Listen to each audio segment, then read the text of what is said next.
Assalamualaikum warahmatullahi wabarakatuh. Perkenalkan, nama saya Wati Nurtina dari Prodi PGMI D24 Sekolah Tinggi Agama Islam Al-Kifayah Riau.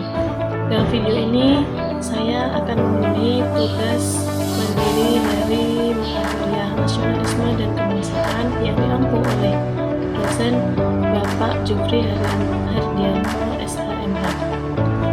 Kali ini kami akan menyampaikan beberapa masalah terkait nasionalisme masa kini.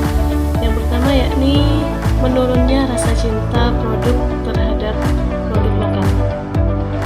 Di era globalisasi, arus produk asing begitu mudah masuk ke pasar Indonesia.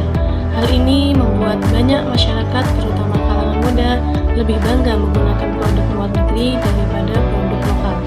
Fenomena ini berdampak pada lemahnya dukungan terhadap industri dalam negeri yang sebenarnya memiliki potensi besar untuk berkembang.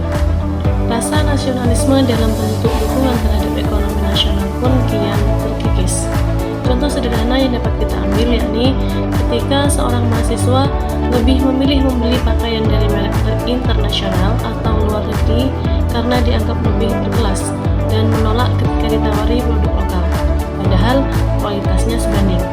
Sikap seperti ini menggambarkan lunturnya kebanggaan terhadap karya bangsa sendiri. Solusi yang dapat kita ambil untuk menghadapi masalah nasionalisme seperti ini adalah yang pertama, pemerintah dan kampus perlu mengadakan kampanye Bangga Buatan Indonesia yang melibatkan mahasiswa dan masyarakat lokal, sehingga kecintaan kita terhadap barang buatan sendiri itu lebih membesar. Kedua, meningkatkan edukatif wirausaha nasional di perguruan tinggi agar generasi muda terlibat langsung dalam produksi lokal.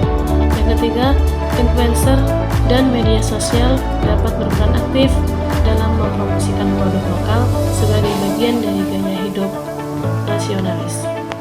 Kemudian permasalahan yang kedua yakni lunturnya penggunaan bahasa Indonesia di kalangan anak muda. Nah, bahasa Indonesia sebagai simbol pemersatu bangsa kini mulai terkikis oleh bahasa lain yang dianggap lebih modern. Generasi muda cenderung menggunakan bahasa campuran atau bahasa Inggris bercampur Indonesia bercampur dengan bahasa daerah atau sebaliknya, dalam percakapan informal maupun di media sosial. Hal ini membuktikan bahwa kecintaan terhadap bahasa Indonesia mulai terkikis sedikit demi sedikit. Contoh sederhana seperti ketika seorang mahasiswa pengguna aktif media sosial lebih sering menulis dalam bahasa Inggris atau bahasa daerah untuk terlihat keren. Namun, hal ini menyebabkan ia kesulitan menulis akademik dengan bahasa Indonesia yang baik dan benar. Solusi yang dapat kita ambil untuk menindaklanjuti masalah seperti ini yakni yang pertama, mengadakan lomba dan konten kreatif yang mendorong penggunaan bahasa Indonesia di platform digital, sehingga nanti mahasiswa atau kalangan muda itu akan lebih mendalami dalam pembelajaran bahasa Indonesia.